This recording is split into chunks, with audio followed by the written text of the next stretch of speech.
அறிவினையும் இங்கு வளர்த்திடலாம்.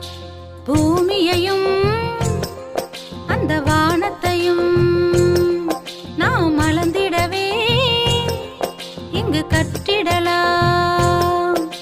சின்ன கவிதை வண்ண கவிதை நூலகத்தில் படித்திடலாம்.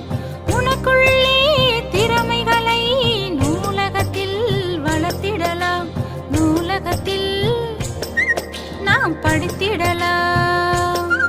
பொது அறிவினையும் இங்கு வளர்த்திடலாம்.